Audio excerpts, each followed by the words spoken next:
जय हिंद दोस्तों, स्वागत है आप सभी का पेंशन श्री पर।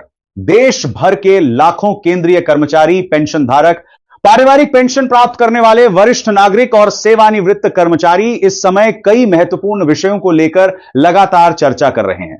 वेतन, पेंशन, महंगाई भत्ता, महंगाई राहत, 8वें वेतन आयोग, fitment factor, commutation recovery, fixed medical allowance और भविष्य में मिलने वाली संभावित आर्थिक राहतों को लेकर हर दिन नई जानकारियां सामने आ रही हैं। यही कारण है कि आज का यह विषय केवल कर्मचारियों तक सीमित नहीं है, बल्कि उन करोड़ों परिवारों से भी जुड़ा हुआ है जिनकी आर्थिक स्थिरता का आधार वेतन और पेंशन है। पिछले कुछ वर्षों में देश की आर्थिक परिस्थितियों में लगातार बदलाव देखने को मिला है। बाजार में खाद्य पदार्थों की कीमतों से लेकर दवाइयों, शिक्षा, परिवहन, बिजली और अन्य आवश्यक सेवाओं के खर्च में उल्लेखनीय वृद्धि हुई है। ऐसे माहौल में कर्मचारी और पेंशन धारक दोनों यह जानना चाहते हैं कि आने वाले समय में सरकार और संबंधित संस्थाओं की ओर से उन्हें किस प्रकार की राहत मिल सकती है। इसी वजह से 8वें वेतन आयोग को लेकर उत्सुकता लगातार बढ़ती जा रही है। कर्मचारी संगठनों का मानना है कि बदलती आर्थिक परिस्थितियों और जीवन यापन की बढ़ती लागत को देखते हुए वेतन एवं पेंशन संरचना की व्यापक समीक्षा आवश्यक हो चुकी है। लोगों को उम्मीद है कि भविष्य में जो भी सिफारिशें सामने आएंगी वे कर्मचारियों और पेंशन धारकों के जीवन स्तर को बेहतर बनाने में महत्वपूर्ण भूमिका निभा सकती हैं। इन दिनों सबसे अधिक चर्चा जिस विषय पर हो रही है वह है 8वां वेतन आयोग। लाखों कर्मचारी और पेंशन धारक यह जानना चाहते हैं कि भविष्य में बनने वाली वेतन संरचना किस प्रकार की होगी और क्या इससे उनकी आर्थिक स्थिति में वास्तविक सुधार देखने को मिलेगा। कर्मचारी संगठनों का कहना है कि महंगाई के वर्तमान स्तर को देखते हुए केवल सामान्य संशोधन पर्याप्त नहीं होंगे, बल्कि ऐसे सुधारों की आवश्यकता है जो लंबे समय तक राहत प्रदान कर सकें। यही कारण है कि विभिन्न संगठनों द्वारा कई महत्वपूर्ण प्रस्ताव और सुझाव लगातार सामने रखे जा रहे हैं। इन सुझावों का उद्देश्य केवल वेतन बढ़ाना नहीं, बल्कि कर्मचारियों और पेंशन धारकों को भविष्य की आर्थिक चुनौतियों के लिए अधिक सुरक्षित बनाना है। पेंशन धारकों के बीच लंबे समय से चर्चा का विषय बना हुआ कम्यूटेशन रिकवरी का मुद्दा भी एक बार फिर प्रमुखता से उठाया जा रहा है। वर्तमान व्यवस्था के अनुसार जब कोई कर्मचारी अपनी पेंशन का एक हिस्सा कम्यूट करता है तो उसकी निर्धारित अवधि तक कटौती जारी रहती है। हालांकि विभिन्न कर्मचारी और पेंशनर संगठनों का तर्क है कि उपलब्ध गणनाओं के अनुसार मूल राशि और उससे संबंधित वित्तीय दायित्व की भरपाई अपेक्षाकृत कम समय में पूरी हो जाती है। इसके बावजूद लंबे समय तक कटौती जारी रहने से पेंशन धारकों की मासिक आय प्रभावित होती है। इसी कारण लगातार यह मांग की जा रही है कि कम्यूटेशन रिकवरी की अवधि की समीक्षा की जाए और ऐसी व्यवस्था बनाई जाए जिससे वरिष्ठ नागरिकों को अधिक आर्थिक राहत मिल सके।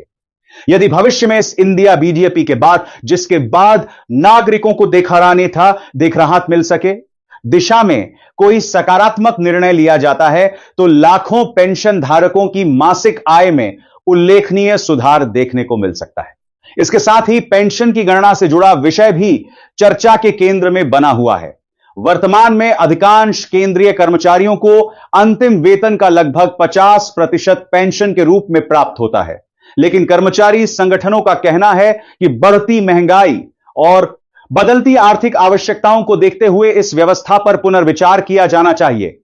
कई संगठनों ने सुझाव दिया है कि पेंशन को अधिक प्रभावी और व्यावहारिक बनाने के लिए भविष्य में सुधार किए जाएं ताकि सेवानिवृत्त कर्मचारियों को बेहतर आर्थिक सुरक्षा प्राप्त हो सके।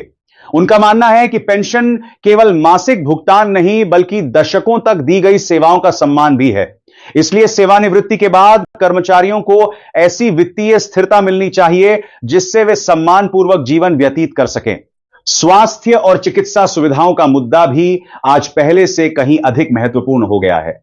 उम्र बढ़ने के साथ चिकित्सा आवश्यकताएं बढ़ती हैं और उसी अनुपात में स्वास्थ्य पर होने वाला खर्च भी बढ़ जाता है।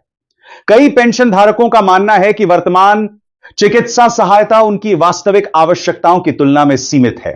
दवाइयों की कीमतों में वृद्धि जांचों का बढ़ता खर्च और निजी अस्पतालों में उपचार की ऊंची लागत ने वरिष्ठ नागरिकों की चिंताओं को और बढ़ा दिया है। इसी कारण विभिन्न संगठनों द्वारा फिक्स्ड मेडिकल अलाउंस में वृद्धि की मांग की जा रही है। उनका तर्क है कि यदि चिकित्सा सहायता को तोड़कर लागत और करेक्शन बीजी बार दिया समयानुकूल बनाया जाता है तो इससे लाखों पेंशन धारकों को प्रत्यक्ष लाभ मिल सकता है और उनके जीवन की गुणवत्ता में सुधार हो सकता है। महंगाई भत्ता और महंगाई राहत का विषय भी लगातार चर्चा में बना हुआ है। कर्मचारियों और पेंशन धारकों की नजरें हर उस अपडेट पर बनी रहती हैं जो महंगाई भत्ते और महंगाई राहत से संबंधित होती है। वर्तमान व्यवस्था के अंतर्गत महंगाई भत्ता उपभोक्ता मूल्य सूचकांक के आधार पर निर्धारित किया जाता है, लेकिन कई कर्मचारी संगठन मानते हैं कि वर्तमान आर्थिक परिस्थितियों को देखते हुए इसकी समीक्षा की आवश्यकता है। उनका कहना है कि बाजार में वस्तुओं और सेवाओं की कीमतें जिस गति से बढ़ रही हैं, उसके अनुरूप राहत की व्यवस्था भी अधिक प्रभावी होनी चाहिए। इसी कारण विभिन्न स्तरों पर सुझाव दिए जा रहे हैं कि महंगाई भत्ता और महंगाई राहत की गणना प्रणाली को और अधिक व्यावहारिक बनाया जाए ताकि कर्मचारियों और पेंशन धारकों को वास्तविक राहत प्राप्त हो सके। फिटमेंट फैक्टर का मुद्दा भी 8वें वेतन आयोग की चर्चाओं का एक महत्वपूर्ण हिस्सा भी